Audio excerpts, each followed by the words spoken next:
பெத்த புள்ள தந்த பணம் உப்புக்கு ஆகுமா?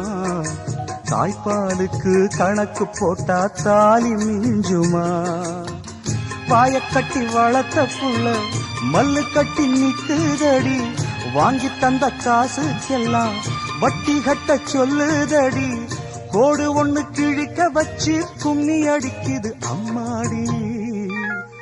சம்சாரம் அது மின்சாரம், சம்சாரம் அது மின்சாரம்.